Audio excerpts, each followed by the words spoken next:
Hello and welcome to the Talk Football podcast. I'm your host Hodgie, and in this week's episode we are going to be looking at the clubs that have just been promoted to the Premier League. I'll be taking it club by club, looking at what those clubs need to do to give them the best chance of surviving their first season back in the top division. So just in case you have no idea what I'm talking about, the clubs I'm talking about are Norwich, who were promoted as champions, Watford, who gained automatic promotion for finishing as runners-up, and Brentford, who won the playoff final against Swansea. So let's start with the champions Norwich. After bouncing back at the first attempt, Norwich have already publicly stated they will not spend heavy to try and stay up. Sporting director Stuart Webber said, "You can spend 120 million net and still get relegated, and that's proven. We can't go all in on one season.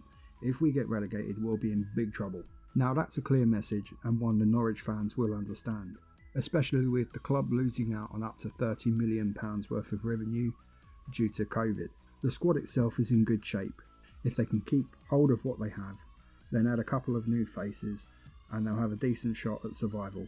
But retaining Buendia, Cantwell and Aarons will be key to their survival chances. Having said that, with all three of them likely to command a fee in excess of £30 million each, that would generate significant funds. There's no doubt Daniel Farke will have his work cut out, but there'll be no surprises for him, having previously led Norwich through a Premier League campaign that did end up in relegation, but having bounced back at the first opportunity. If they can retain their players, Norwich will have a decent chance of survival. So moving on to Watford, the Championship runners-up. Watford have wasted no time at all in preparation for the Premier League, signing midfielder Imran Louaza for a fee reported to be £10 million. Also adding defender Matty Pollock from Grimsby, and also 18-year-old forward Barr from Rochdale. I have no idea who Barr is, but apparently, according to reports, he's a very promising young player who can play anywhere across the forward line. Watford are also in the running for Arsenal forward Eddie Nketiah, with Arsenal reportedly wanting upwards of £15 million. Watford are no strangers to the Premier League and are likely to spend. The club already has a wealth of Premier League experience to call upon. They are well placed to do well, but manager Isco will know that he needs to start strong, with the owners never afraid to wield the axe if the results don't meet expectations. Now, if they can hold on to him, Ismail Assar could be key to goals and the possibility of survival. He's a quality young player. He's been coveted by many Premier League clubs already and clubs from abroad, so they may have a little struggle holding on to him. But if they can, and they can get the best out of him and give him the kind of service that he needs, there's a good chance he will score the goals to help Watford stay in the Premier League. And should they be able to sign Eddie Nketiah, that could form a formidable and pacey partnership up front. Now last and by no means least, Brentford. Brentford will be many people's unknown quantity. For a start, they will need to keep Ivan Toney. With over 30 goals scored over the course of this season, there will surely be clubs with an eye out for his services, and why would you not want to? The Bees are no strangers to losing a star striker. Departures in recent times include Watkins, Benrahma and Malpe.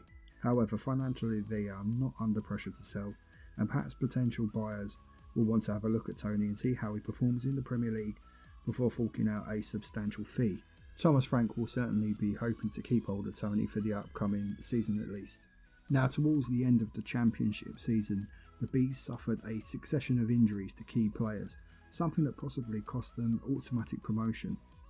So it's not just a case of recruitment or retaining their star players, but fitness will play a key role in their hopes of staying up for a second season.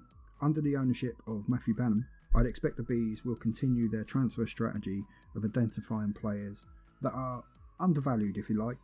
Despite strong statistical data, which is what the Bees tend to rely on, this transfer strategy has already served them very well. Defensively, they will need to strengthen, with skipper Pontus Jansson missing parts of the season through injuries, and a backup forward for Toney would certainly come in useful. So that's our look at the teams that are coming up into the Premier League for next season, for what will be an exciting return to the Premiership for Norwich and Watford fans, and a first for Brentford playing their first season in the Premier League and their first season in the top flight since 1947. And of course, having the fans back, albeit still restricted on numbers, will be amazing. It'd be amazing for the players to have fans cheering them on inside the stadiums again. I know it's something I've missed. that you can't really beat that feeling of being in the stadium and cheering on your team, and I know the players will love to have all the fans back. So that's it, that's our look at the teams. Thank you for joining me on this bonus episode.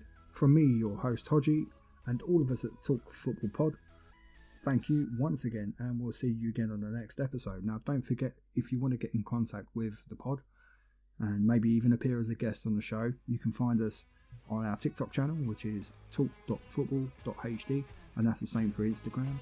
We also have Twitter, which is Talk Football, and Facebook page as well, same name, Talk Football. And you can also email me on the show at alan9hodge@icloud.com. So thank you once again, and we'll see you soon.